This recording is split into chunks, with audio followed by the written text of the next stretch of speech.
Welcome, everybody. Welcome to our lecture today. I'm Susan McIntosh. I'm a former director of Scientia who has the pleasure of returning to introduce our current director of Scientia, who is speaking today in our series on facts. I think that this theme could scarcely be more timely in a fact-challenged era in which every day seems to bring a new story of false information and how it's propagated, represented as fact, and spread on cable TV, social media, and websites. And the speed of the spread can be breathtaking, and the detection of false information appears to be quite daunting.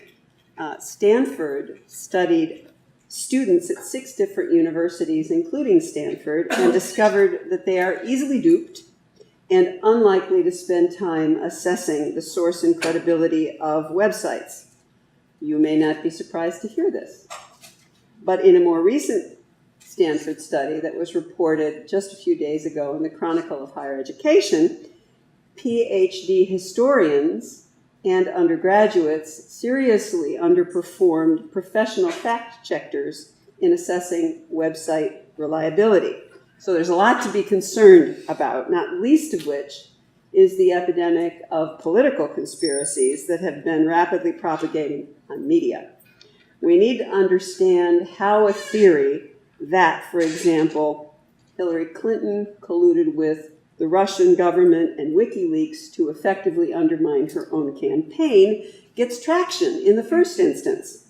And today's speaker aims to address such conundrums. Rick Wilson is the Herbert S. Autrey Professor of Political Science, and he's also Professor of Psychology and Statistics. He holds a PhD from Indiana University, where he was a student of Elinor Ostrom's. He was Program Director of Political Science at the National Science Foundation from 1996 to 1998. He is the author or co-author of over 50 articles and 2 books that represent a wide range of his research interests. His early work focused on political history and the design of political institutions, especially the U.S. Congress in the pre-federal and early federal period. His current work focuses on human cooperation and conflict, with particular interest in the evolutionary, biological, and neurological foundations of human behavior. Please join me in welcoming Rick Wilson to the podium.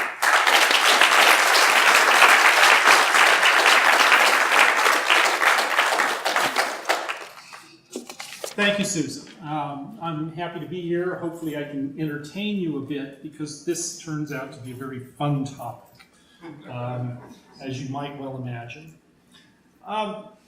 So the question is, I'm going to talk about 3 things: conspiracies, rhetoric, and alternative facts. But I'm going to mainly talk about conspiracies, because they're the foundation for the other 2 things that I want to get to. So the question is this conspiracy? Well, not so much. Interesting guide, not really a conspiracy. Is this conspiracy? Maybe, could be. I'm more worried about the 2 guys on the left, your left, than the gang of people drinking beers, but they share a common theme: tinfoil hats. Is this a conspiracy? Well, definitely. You might recognize some of these characters. The mugshots on the left are the original Watergate conspirators. The group in the middle, of course, is CREEP, Committee to Elect President, and of course Nixon left office under a cloud of conspiracy of his own design.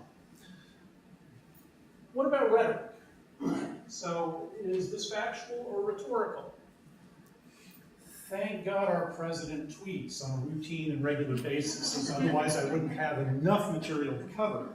But basically, consider his tweets 2 weeks ago, before he left on his trip to Asia. Donna Brazil had just had a new book out, and he's commenting on the nature of the allegations that she made in the book, and making the claim, of course, that what does this uncover? It uncovers that she stole the Democratic primary. Why isn't the Justice Department looking at her? Look at the dishonesty going on, etc. If you go to the upper frame, Sarah Palin too engaged in what may amount to political rhetoric about death panels prior to congressional consideration of the Affordable Care Act. Did or do either of these characters believe this stuff? That's an open question. But do they have to? What are they doing? What is rhetoric? Okay, now on to alternative facts. And I suspect many of you have seen this clip. If you haven't, I don't know where you've been living. However. Excuse, and you did not answer the question. I did answer your question. No, you did not. You did Yes, not I answer did. the question of why the president asked the White House press secretary to come out in front of the podium for the first time and utter a falsehood. Why did he do that? It undermines the credibility of the entire White House press office on day one. Don't be so overly dramatic about it, Chuck. You're saying it's a falsehood, and they're giving Sean Spicer, our press secretary, gave alternative facts to that. But the point remains. Wait a minute. Alternative facts? Alternative facts, 4 of the 5 facts he uttered. Four of the 5 facts he uttered were just not true. Look, alternative facts are not facts. They're falsehoods. Chuck, do you think it's a fact or not that millions of people have lost their plans, their health insurance, and their doctors under President Obama? Do you think? That's the famous film clip of alternative facts from Kellyanne Conway, stating that, of course, it's just an alternative interpretation of the world. So, let's go back. So, this is when facts are in dispute, and one party is arguing over the other and simply saying, you know, facts are all equal, we can make them up if we don't. So, what are these things? Well, conspiracies are pretty easy. It's an explanation of events in which there are 2 or more people involved in a secret cabal to act for their own benefit against the common good. Okay, this is a standard definition of conspiracy. This is why I wondered whether the sole guy with the tinfoil hat at the beginning, I ruled him out as being involved in conspiracy. He's purely acting on his own. The 2 guys with tinfoil hats I worry a little more about because they may be acting in concert with one another to achieve some goal, some end, particularly a goal that's against the common good. So I'm going to start with that, as that's the basis of conspiracy. And conspiracy theories are built around this notion that there is some secret group hidden who's acting against the interests of the society as a whole. Now, rhetoric has a different characteristic to it, which is just a strategy to construct persuasive argument, typically in a political debate. As a consequence, the concepts could be true, false, doesn't matter. It's merely a matter of persuasion, and typically reaches toward emotion in order to provide the basis for its set of related facts. Alternative facts, I'm just going to call a rhetorical device. That's pure and simple, and do some example of that. Okay, so let me make some distinctions between conspiracies. We can talk about conspiracies, which I think are probably rare events. We can talk about conspiracy theories, which are common events. We might ask, who are the people who listen to and engage in conspiracy theories? What kind of people are these? And then I'll turn to elites a little bit later and talk about whether they have to be believers or purely rhetoricians to believe in their facts. Okay. So conspiracies. We've certainly seen our share. Here's a list of various conspiracies. And I'm going to focus mainly on American politics, which is the thing that I know. But there are conspiracies throughout the world. You can dredge up your own if you will. But consider, the list here of conspiracies. We know about many of these. Tuskegee is a particularly nasty conspiracy we had some time ago. But you can go into other things, including Arcade and Contra, Abscan, you name it. Now, what about conspiracy theories. Well, here the list gets a bit longer. And you can imagine these are much more common. There are conspiracies that have not been borne out. They haven't been proven. They haven't been shown to have some basis of truth.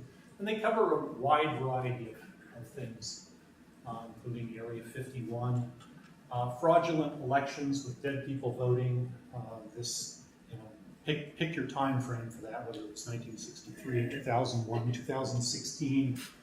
I think in Texas, 2011 would have been an example. So there are multiples of those. Somehow a conspiracy was appearing. Zachary Taylor might have been poisoned to death, perhaps by his wife or not. That's been disproven, but there's a strong conspiracy theory around that was just disproven in the last 20 years or so. Okay, so there's a lot of conspiracy theories. And typically we think we know them when we see them. So, as many of you might imagine, there was the political conspiracy that perhaps our prior president was not native born. So where's the birth certificate? Well, here's the dang birth certificate if you want to see it. And yet, despite producing what seemed to be a birth certificate, questions were raised. How could this possibly be a true birth certificate for Barack Hussein Obama? Okay? In particular, look at this. Back in 1961, when he was born, even in the state of Hawaii, people of color were called Negroes, not African Americans. Okay? Well, actually, this is the race of the father. There's no African-American here, and yet conspiracy theorists point to this as a piece of evidence that this is a false statement. And indeed, his father was African. So why would this be unusual? Wouldn't be. Nonetheless, it's a piece of evidence against this as being a true birth certificate. Oh my goodness, where was the father born? Well, in Kenya, East Africa. Well, Kenya did not exist prior to 1961. It was the British East Africa Protectorate, formerly known as Kenya. Okay? So again, this is pointed to how could they possibly do this? Well, of course, it was common to use Kenya as an abbreviation in that period of time. There are also a number of other errors that conspiracy theorists have pointed out with respect to this document, all of which have been shown to be not very knowledgeable, and few people probably subscribe to the fact that the birth certificate is not authentic. Well, not really. Sheriff Joe, as many of you, the former Sheriff Joe, as many of you may know, last September continued to maintain that the birth certificate was false. So people cling to their theories, the conspiracy theories. Well, on the flip side, I'm not going to beat up just on conservatives. Let's go to the truthers. And the truthers believe that 9/11 was actually a plot hatched by the Bush-Cheney duo, I guess, as a basis for coming into Iraq. And in fact, if you take a look at any of the truther documents out there, here's Truther for Dummies, and you can see in the last piece, the evidence that's put forward is that Bush's cousin and brother were acting chairman and director of the organization which was in charge of security at the World Trade Center, Dulles Airport, United Airlines, etc. All three of these things were breached on 9/11. Consequently, somehow the Bushes must be involved. This is in their interest, perhaps, to invade Iraq. Moreover, it's a common picture that's put up. How in the world could the Pentagon sustain such a minor rift when the wingspan of the plane should have taken more out? So clearly this was something that was manufactured as a way of pushing forward the invasion.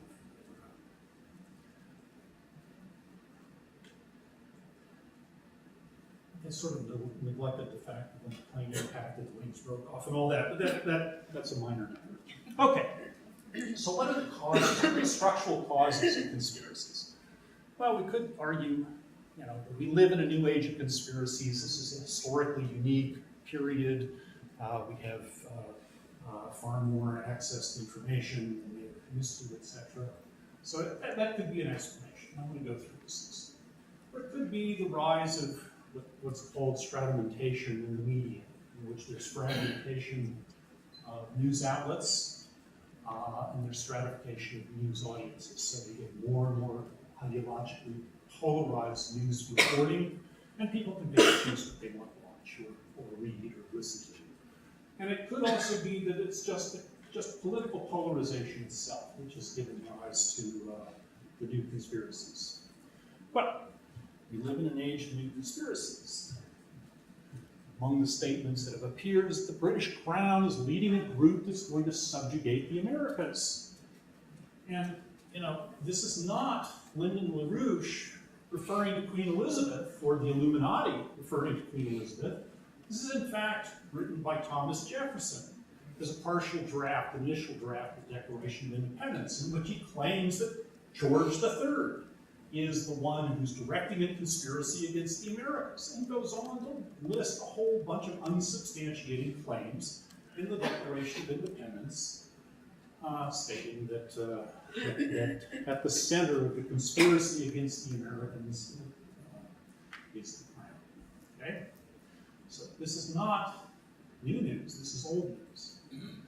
Moreover, we're rife, the Americas are rife with political conspiracies back in time. Back to Jefferson himself, who was deemed to be under the control of the Illuminati, and if he became president, was going to destroy not only the country but the world. Remarkably powerful guy, I guess. Okay. You can go through the full list and litany of political conspiracies and note that they're not unusual and they're not purely a function of the modern 21st century. All right. If you take, it's a pretty nice study by a couple of guys from University of Florida. They went back to the New York Times. They took the letters to the editors that were sent in. It turns out the New York Times published all kinds of letters to the editor way back then, including a lot of what amounted to conspiracy theories. And so they went back and coded from 1890 to 2012, 2011, I believe. And they looked at the frequency of letters that were alluding to conspiracies over time. And so this is a simple plot.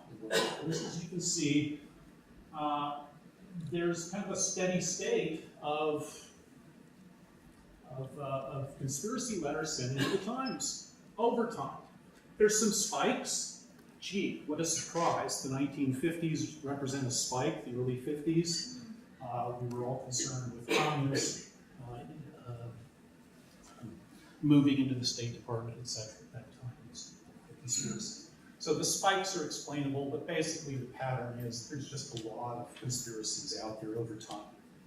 Okay, what about stratimentation? It could be that there is this fragmentation of news media in current times. It could be that media is ideologically fragmented. We know that. We all search through news. We sort of hold our noses. If you're a conservative and you get a liberal news posting, go, ooh, scary. Or if you're a liberal and a conservative news site, you do the same thing. You shudder a bit, and you probably choose not to read that information. And certainly there's a lot of truth to be said that people search out information that's consistent with their beliefs. And so it's easy for us to reach into the bubble, hear our own echo chamber of noise, and rely purely on that information. And it turns out not everybody does that, but this could be an explanation. We also have the reach of the internet, and if you want to have some fun, you can go to any of these sites and and find out all kinds of interesting information about the world that you probably never knew of, and that Susan said she's scared that Stanford students, even PhD students, are willing to treat these sites perhaps as true information. So be scared, be very scared. Okay, however, the equivalent of the internet, broadsides, pamphleteering, was very common in the 17th, 18th, 19th century. And here you go, here's two bits and pieces of broadsides that were published by the Know-Nothings, the American Political Party, that basically was anti-immigrant, did not like the Irish, filling up our shores, and wanted them out. Okay? And so it was cheap and easy to disseminate this kind of information. Just as easy as the internet. Maybe not as much access, but certainly it was cheap to get it into people's hands. And this was routinely, and it's not just the Know-Nothings, everybody was doing this. Okay, so you could choose to read that information or not. You could selectively read that information, but it's no different than that. So historically, there's probably not much difference in periods of time. What about polarization?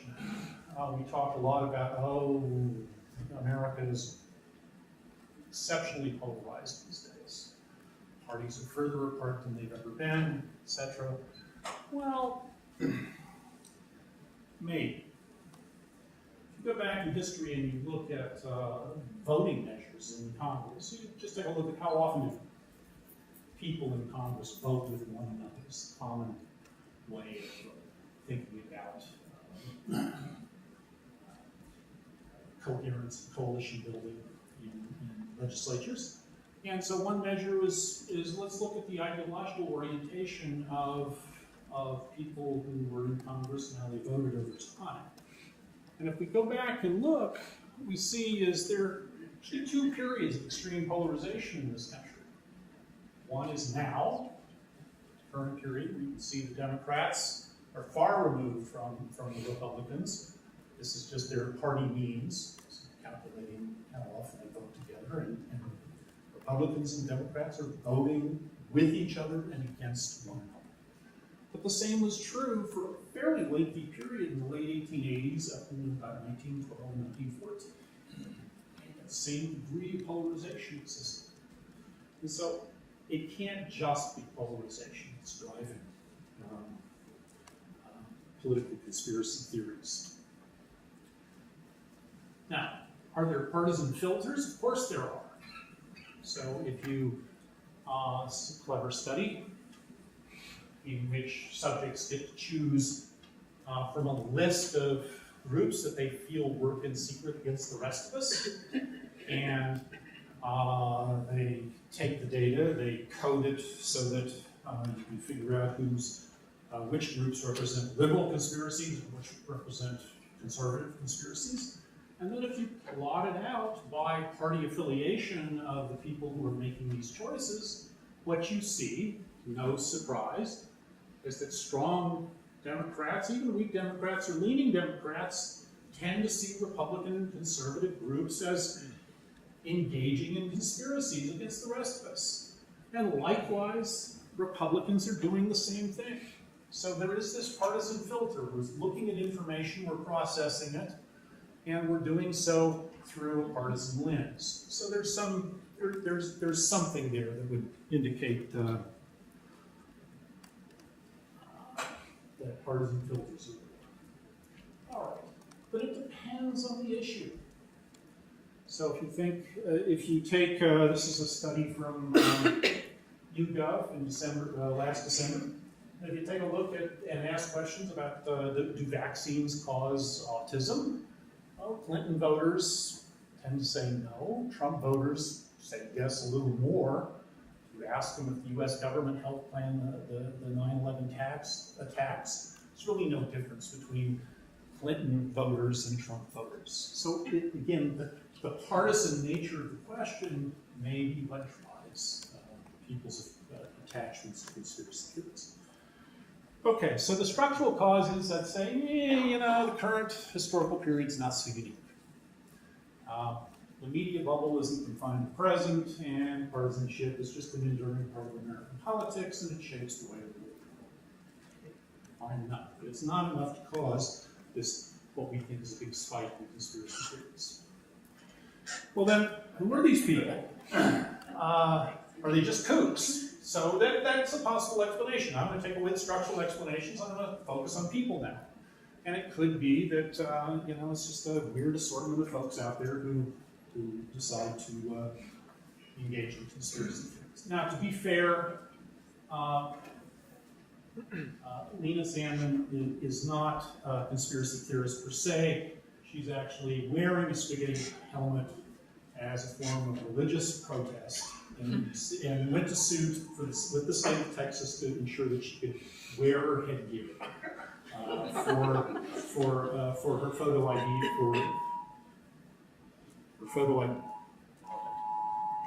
It's not me. So her photo ID, you know, she belongs to the Church of Flying Spitting Monster. Okay, that's a religious thing. That's a civil right. Okay, now are these people just kooks? Probably not. So if you look at over time, Gallup has asked since 1963, was Lee Harvey Oswald the sole gunman, the one-man theory for the assassination of John F. Kennedy? You can see that a lot of the American population doesn't buy into that. So what the Warren report presumably put that to rest some time ago, but apparently not. The American population continues to believe that there was more than one gun. Okay? So it's not like everybody, it's not like it's a small subset of the world. Okay. What about asking people more generally about other kinds of popular political conspiracies? Well, Oliver and Wood, in a pretty nice article, gave people a list of conspiracies: the U.S. invasion of Iraq, financial crisis, chemical trails left in the air by the government to induce some kind of vague program to harm U.S. citizens. Okay, and in any given year, what they find is about half the American public admits to believing in some form of a political conspiracy. Okay, so if true, half you people scare me. Okay, for some reason or another, so among the sample they had here, 55% agreed at least with one of those. Now, what's interesting, of course, is this is basically a placebo here. They invented this conspiracy. The U.S. government is mandating to switch to CFLs to make people more obedient, easier to control. And even so, you get about 12% of the population agreeing with that statement. It's plausible, I suppose. Or it could be just inattentiveness. How many agreed with all of them? Pardon? How many agreed with all of them? They had just a handful who agreed with all of them.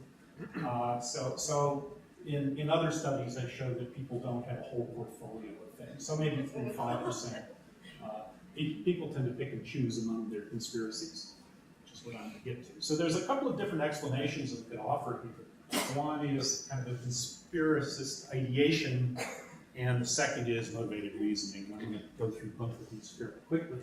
So if you have this conspiracist ideation, this is a psychological process in which you basically have this view of the world in which things are scary out there, things that go bump in the night, and the world is kind of a malevolent place.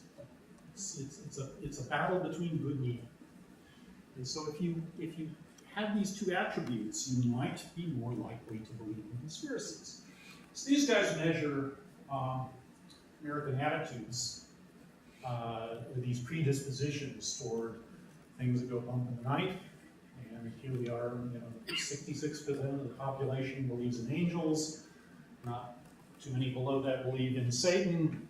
And there's a third of the population believes in ghosts. And then they have another scale of measures which relate to this evilness in the world. It's Manichaeism, or extrasensory perception, secret cabals, and this general category of end times. We live in the end times. Things are getting worse, they're going to go really bad, etc. Okay, so they have a measure of these predispositions that people might hold, that might predispose them toward conspiracies. What happens?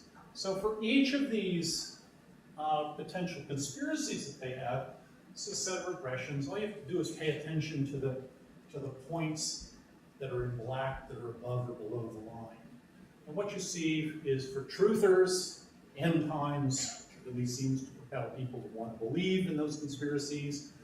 Kind of across the board for the Iraq War, financial crimes.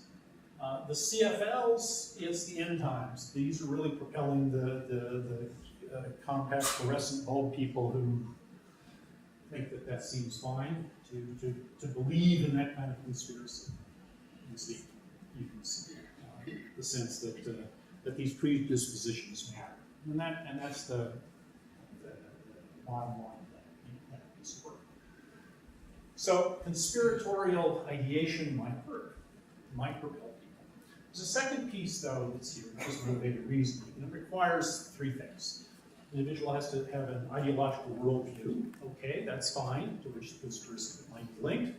The individual has to have a motivation to want to protect that worldview.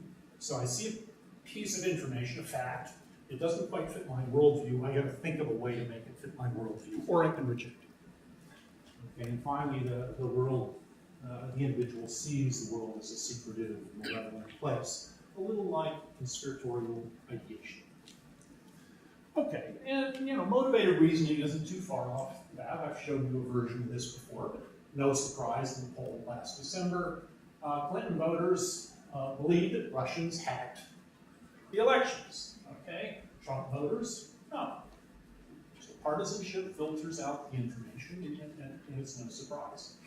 The leaked emails from the Clinton campaign talked about Pizzagate, pedophilia.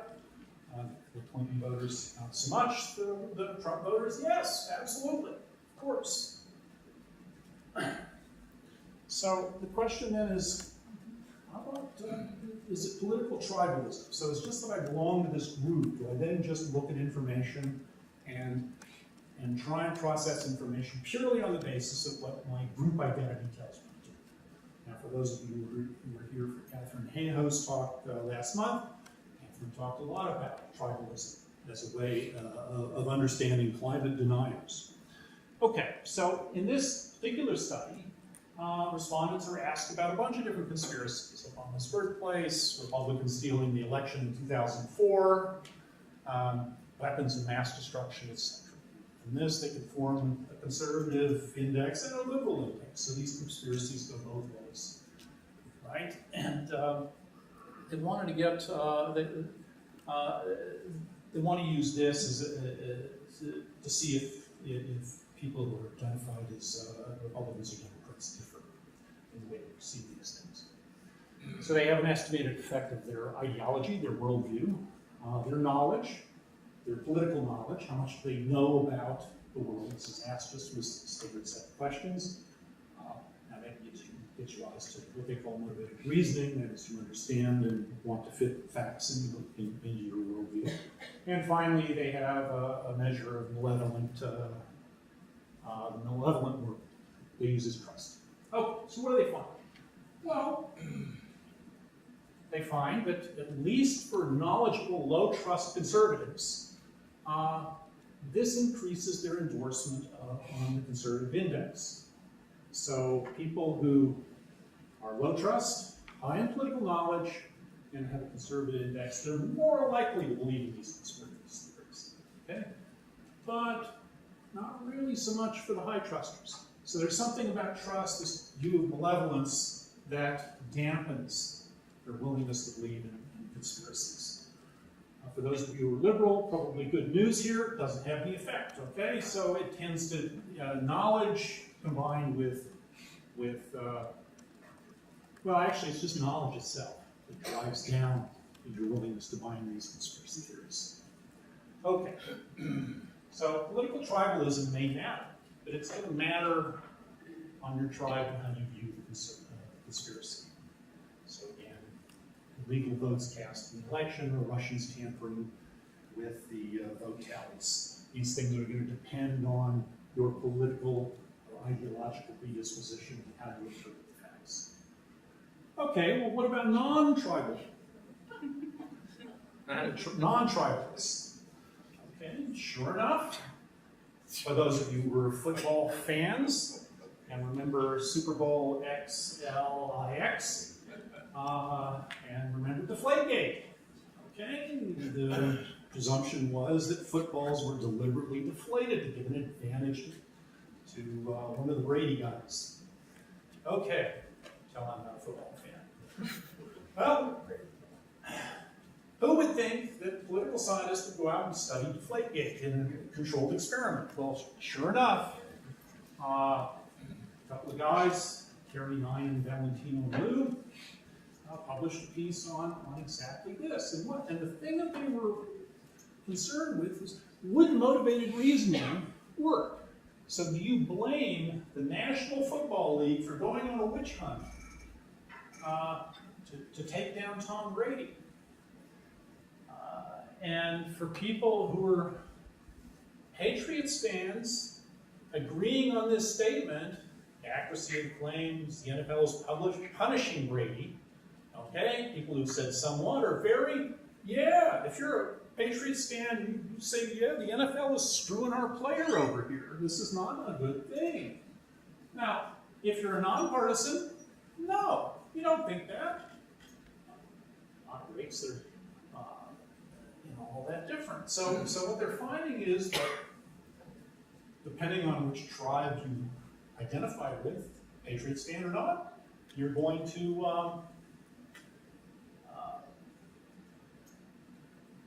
to process the information in a way that achieves that blames the people you don't like. Okay, what about let's see, belief polarization is greater among respondents with higher levels of information. So remember, prior I showed you the more political knowledge you had, the more likely you were to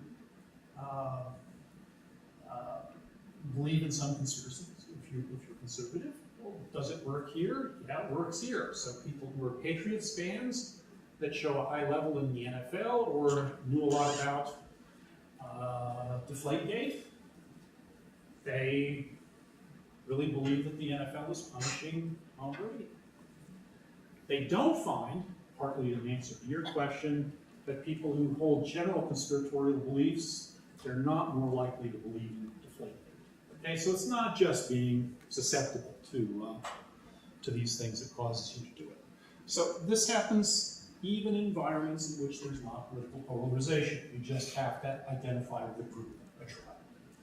Okay, so what happens? Perhaps there's hope here that maybe if we just give people the right information, they'll be corrected and dispense with their beliefs and conspiracies. So here's a nice controlled experiment. Subjects read an article about George W. Bush and the invasion of Iraq and the search for weapons of mass destruction. The other half of the group got an article that included a correction issued by the CIA, a credible source, that no weapons of mass destruction were ever found.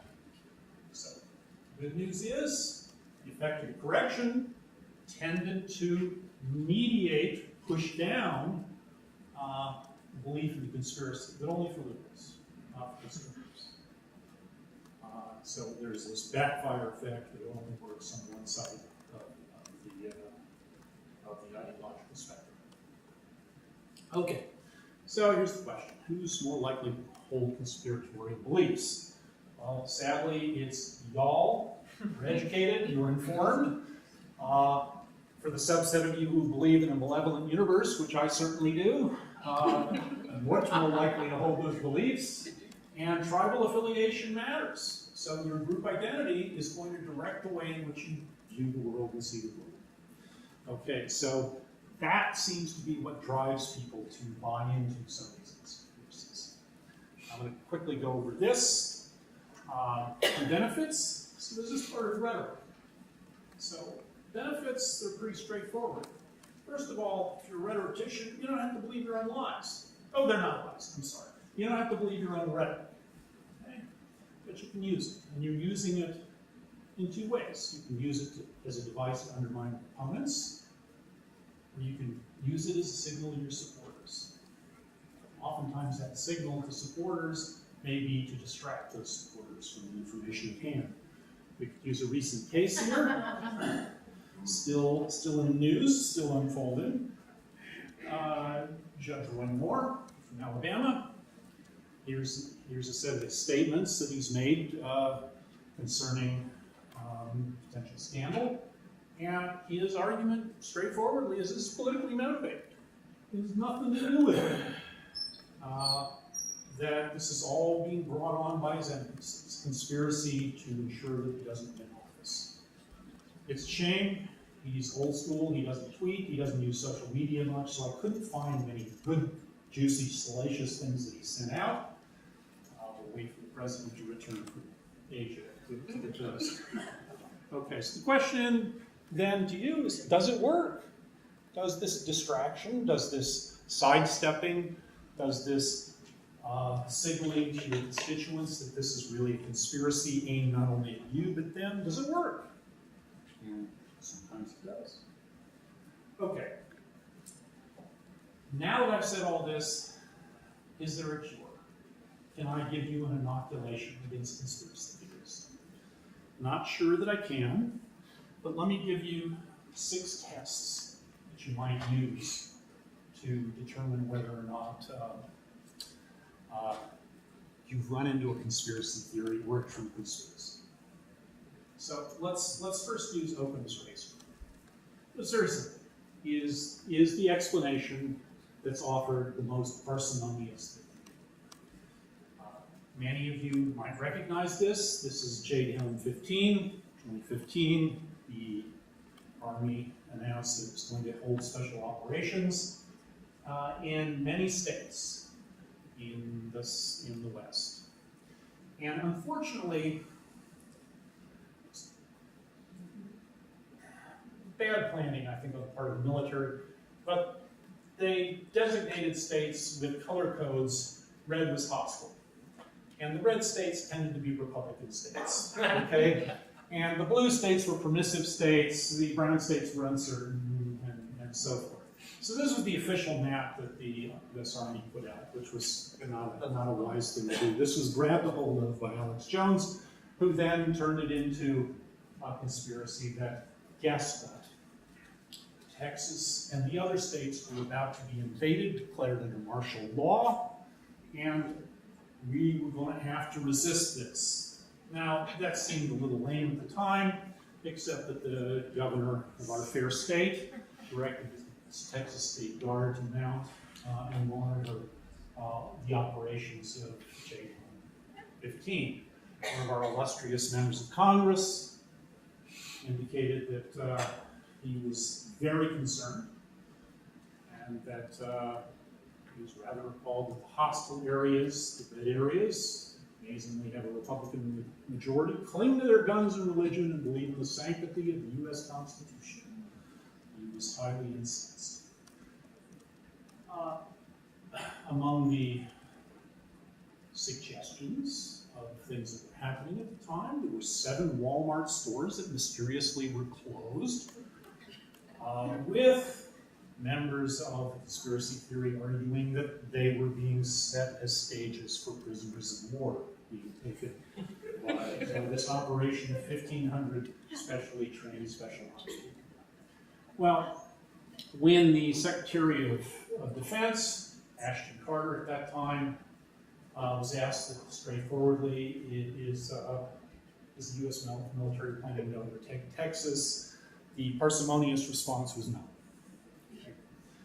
So basically, If you take a conspiracy that has a complicated set of moving parts to it, and you have a simpler explanation, parsimony, Occam's razor ought to rule in that case. The second claim is a little bit more difficult. It's falsifiability. Can the claim be verified? Falsified, rather, sorry. And this is a very Popperian way of thinking of the world. So here we go. The Nixon's purported moon landings. Left corner, there they are, standing on the moon. There's no atmosphere in the moon. How come we can't see no stars back there? Okay, this is obviously done a stage set and somebody screwed up. This photo on the right, Buzz Aldrin standing in front of a waving flag. There's no atmosphere on the moon. How could the flag be waving? Okay, well, in each instance, a piece of information is being offered that would falsify the representation that this is a true moon. Things are a little simpler. Maybe I should have used this as Occam's razor. I prefer lack of touch. How many additional assumptions need to be made in order to protect the original hypothesis and not lead to cascading logic about the hypothesis? Explanation is simple. Light reflection from the surface. Take out any stars that might be in the background. Sydney, the flag was designed by engineers. Unfortunately, the design had a flaw in it, which led to kind of a flawed telescoping arms. The flag looked like it was waving. Okay, it wasn't. All right, so falsifiability, is kind of an important criteria here that you might want to use. Can the claims be falsified? If they're falsified, is that sufficient for rejecting the claim? Okay, what about worst intentions? Is the conspirator as depraved as claimed? I suspect y'all recognize this old symbol from Procter & Gamble. Okay, but what was it? It was the symbol of the devil. It had an inverted 666 in it, the sign of the beast. It had two horns, which Satan had. It was an attempt to push Satanism. Oh, come on. I mean, Procter & Gamble pushes a lot of bad products, but I mean, they're hardly Satanists. So, could the conspirator be that? No. Okay, who benefits? This is always a useful question to ask. If there's a conspiracy, the costs and risks of the plot far exceed the benefits. Well, you can buy the cartoon, perhaps so. The FDA and Big Pharma have been noted to be operating a conspiracy. They have a cure for cancer, but they're not releasing it because they can sell other drugs. You've got to be kidding me. Geez, it requires a lot of people involved to cover up. Millions. Wouldn't a corporation make a lot more money selling a known cure for cancer if there was one? I would think so. Sell it for a lot. So this risk-benefit concept is kind of useful if people are thinking the good. Okay, almost finally, the eternal recurrence of the same test. So is the conspiracy wildly outside of normal events? Little did I realize until I started preparing for this talk that in fact there's a reptilian-human hybrid group running our world. And if you read David Ickey's book, he argues that thousands of years ago, reptiles appeared on the earth, rejiggered our DNA coding, and we're left with reptilian genetics.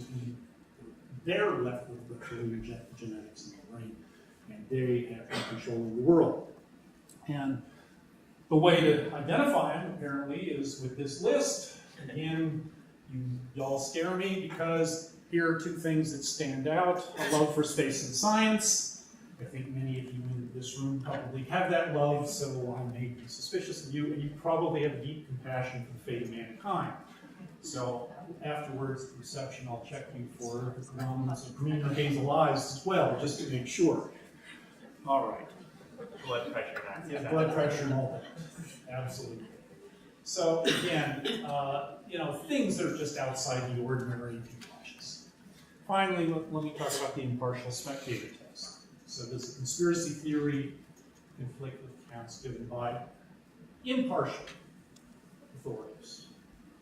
Okay, and impartial authorities are often difficult to discern, but nonetheless, here's conspiracy. This is a picture of the HAARP ionosphere heating facility in Alaska. It's designed to put vapor in the atmosphere to cause the drought in California. Okay? So if you go and look this up, type it for yourself, you'll see a whole litany of claims about how geoengineering can create droughts. Here's the drought map of California 2 years ago. Noah and others who were impartial observers perhaps just said, you know, this is caused by lack of rain. There's been no interference in the atmosphere, all right? End of story. The HAARP thing doesn't work. Okay, so what's to be done? And here, well, there's conspiracies among us, and conspiracies are true. They do happen. They're difficult to figure out because they do involve a small group of people. So there's a need for vigilance and there's a need for skepticism. The same thing is true with conspiracy theories. There are many more of those than there are conspiracies. So you need to be vigilant, you need to be skeptical. And I'd say apply the 6 tests. Work through them. When you're confronted with conspiracy theories, start thinking about who benefits. Is this plausible? What do the authorities say if there are any? What do experts say? Can we believe their advice? Okay? In doing so, we also can say political rhetoric is commonplace. This comes back to our current state of affairs. And the thing that you should be concerned with is what emotion is being called on? What's the target of the rhetoric? What's the point to it? Is it to undermine the opposition? Is it to rally the base? Is it misdirection? These are all questions you should ask yourself as intelligent citizens. We're probably not part of the reptilian takeover of the world. So that being said, thanks.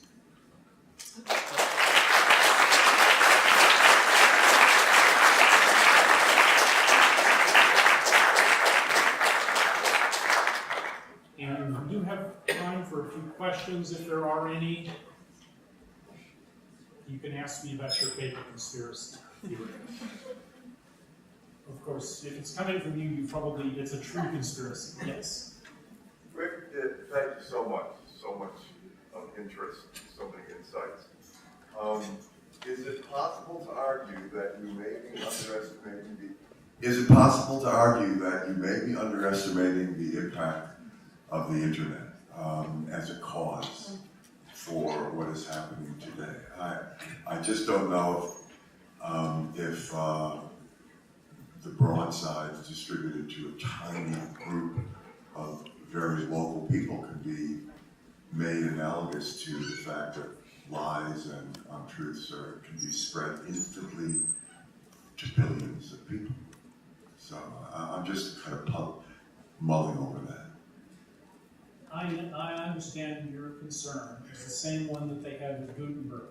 How to just press, the development of the printed press, actually. So I left out yellow journalism, which had its own, widespread proliferation, etc. There's a lot of work going on, actually, in political communications, political media, trying to tease out what is the impact of the internet and just how pervasive are these bubbles that we can put ourselves in. And it turns out, it's no surprise, people who are extreme ideologically, or have extreme views, or maybe highly predisposed toward conspiracies, they dwell in those echo chambers. But the remaining portion of the population is kind of different to that. And so they gather their information in a much more haphazard way, and are probably not as susceptible to, well, they're susceptible to lots of misinformation, but probably not deliberately seeking it out. So that would be the way I think political scientists would probably respond to your question. So it's possible the internet and its growth has some effect, but like any new technology, I'm skeptical. I was wondering if you could say a few words about the rhetorical device called alternative facts. At what point does a rhetorical device become just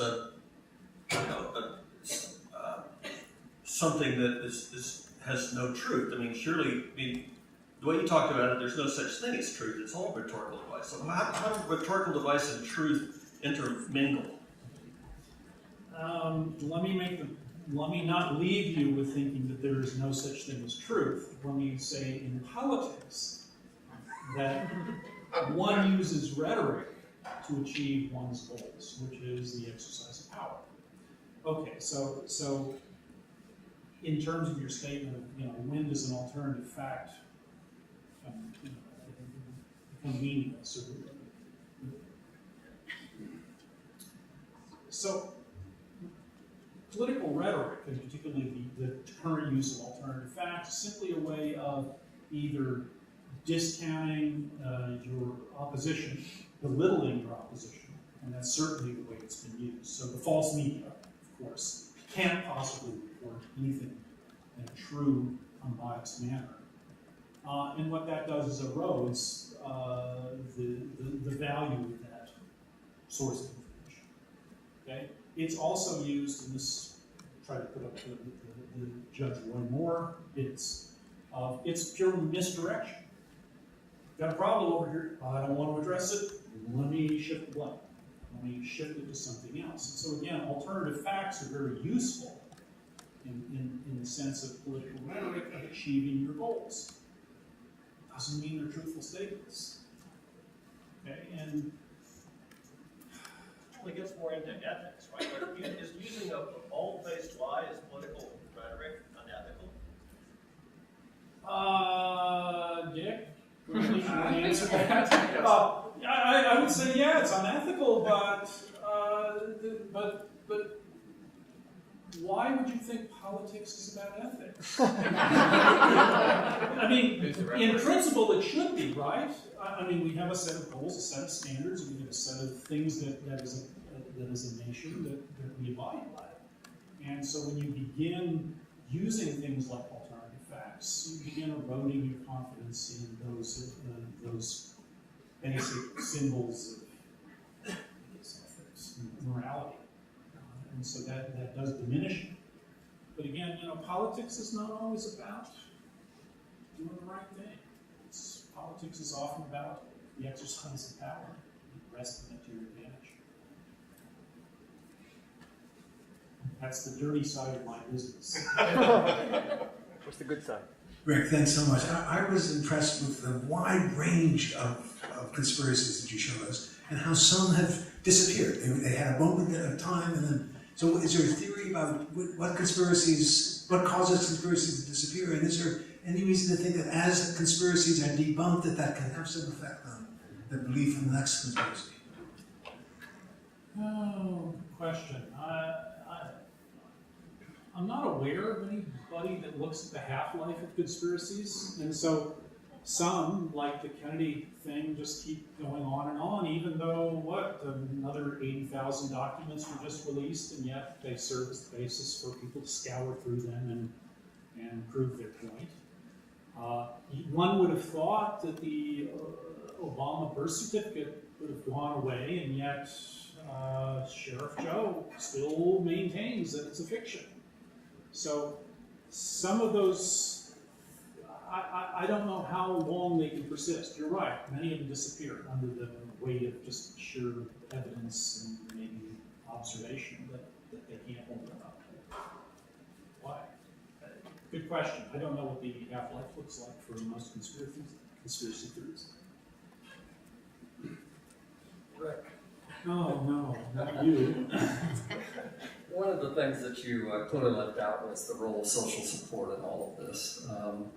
And that's where I think the internet comes in. So you don't have to go down to Joe's Diner to find somebody else that agrees with you. All you have to do is tap a few keys and you find out that supposedly half the world agrees with you.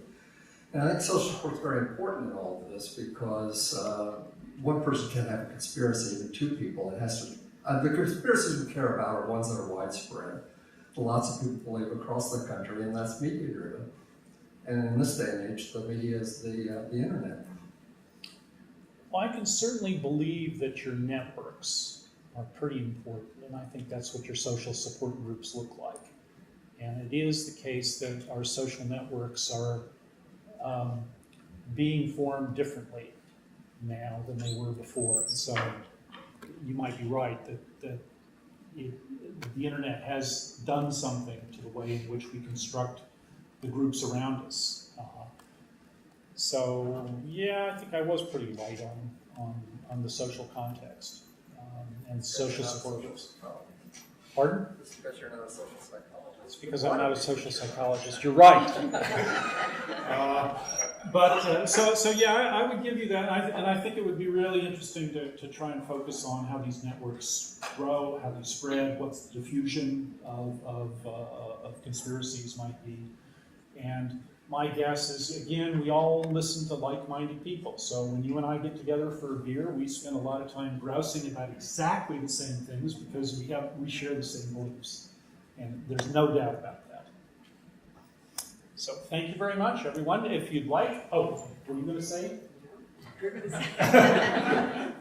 Please join Susan and I for a reception. Thank you.